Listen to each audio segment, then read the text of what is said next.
এখনো পর্যন্ত bonus trailer খুব কম মুভির ক্ষেত্রেই দেখতে পেয়েছি। তার মধ্যে অন্যতম হচ্ছে ভুলচুক মাপ মুভিটি, যার রিলিজ ডেট হচ্ছে 9ই মে, আর মাত্র 4 দিন আগে বোনাস ট্রেলার রিলিজ করলো, মানে এটাকে আমরা ফাইনাল ট্রেলারও বলতে পারি।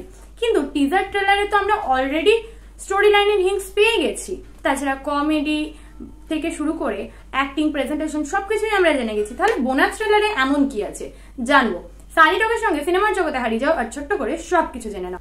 ট্রেলারটির ডিউরেশন হচ্ছে মাত্র 2 মিনিট 21 সেকেন্ড। স্টোরি লাইন কি সেটা আমরা টিজার ট্রেলারে অলরেডি জেনে গেছি, যে হিরো হিরোইনের বিয়ে হবে, কিন্তু গায়ে হলুদের দিনটা বারবার তাদের জীবনে ফিরে আসছে। টানা 2 দিন ধরে গায়ে হলুদের দিন যেন এগোতেই চাচ্ছে না, মানে হিসাব মতো সময় আটকে যাওয়াকে বেস করে এই স্টোরি লাইনটা লেখা হয়েছে কমেডির প্যাটার্নে।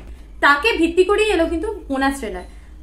বোনাস ট্রেলারে এটা তোমরা দেখতে পাবে যে আর এক্সট্রা কি কি থাকতে পারে, যে যে ঘটনাগুলো ঘটতে চলেছে, মাঝে কি কি টুইস্ট থাকবে, কেমন ভাবে কি হতে চলেছে, সেই সবকিছুকে একটা মিক্সড প্যাকেজ হিসেবে দেখানো হয়েছে। শুরুতেই দেখা যাচ্ছে রাজকুমার রাও আর অমিকা গাব্বি দুজনে একসাথে পালাচ্ছে, কিন্তু তাদের দুজনের মধ্যে সেটা নিয়ে আবার কনফিউশন যে কে কাকে কেন পালাতে বলেছে। আবার সেখান থেকে ফিরে যাওয়ার কথাও শোনা গেছে ট্রেলারের মধ্যে। দুজনের মধ্যে তুমুল ঝগড়া দেখা গেছে। বিয়ের জন্য দরকার সরকারি চাকরি, কিন্তু সরকারি চাকরি কোথায় পাবে? সেই সরকারি চাকরি পেতে রাজকুমার রাও মানে হিরো কি কি করলো। কখনো ঠাকুরের কাছে পুজো দেয়, কখনো আবার ব্রাহ্মণ ভোজন করায়, কখনো আবার গোমাতাকে রুটি গুড় খাওয়ায়। এসব করে কি সত্যি কিছু লাভ হলো? হয়তো হলো, কারণ বিয়ের দিনটা তো এলো শেষমেশ। এই সিচুয়েশনের সঙ্গে বেস করে একটা পুরনো গানকে ব্যাকগ্রাউন্ড মিউজিক হিসেবে রাখা হয়েছে। প্যার তুমি কিস মোড় পে লে আয়া, এই গানটা নিশ্চয়ই সবাই জানো। আর একটা গানটার সাথে নস্টালজিয়া তো চলেই আসছে। সবকিছু ঠিক আছে, কিন্তু গায়ে হলুদের দিন তো শেষ হতেই চায় না। ঘুরে ফিরে প্রতিদিন সেই গায়ে হলুদের দিনটাই ফিরে আসে নতুন করে। এবার গায়ে হলুদের দিনেই স্টোরিটা শেষ হবে, নাকি বিয়েটা শেষমেশ হবে, মাঝে কি কি টুইস্ট থাকবে, কেন এই সময়টা আটকে যাচ্ছে, সবকিছু জানতে আমাদের মুভিটার জন্য ওয়েট করতে হচ্ছে।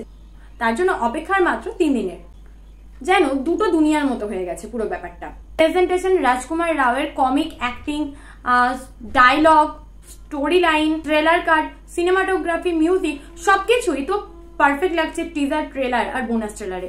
এবার মুভিটা কতটা পারফেকশন দিতে পারে আমাদেরকে, কতটা আমাদের এই কৌতূহলটাকে বজায় রাখতে পারে, সেটাই দেখার। স্ত্রী 2তে রাজকুমার রাও কিন্তু হতাশ করেনি আমাদেরকে। আশা করি এখানেও আমরা হতাশ হব না।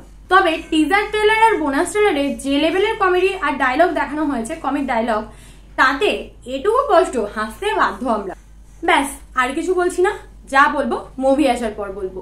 আর তোমরা আমার চ্যানেল নতুন হয়ে থাকলে চট করে চ্যানেলটিকে সাবস্ক্রাইব করে আমার সঙ্গে জয়েন হয়ে যাও নিত্য নতুন আপডেট পাওয়ার জন্য। সানি টকের সঙ্গে সিনেমার বকবক হয়েছে শেষ, আবার আসছি নতুন মুভি নিয়ে। তোমরা সবসময় থাকো ফ্রেশ।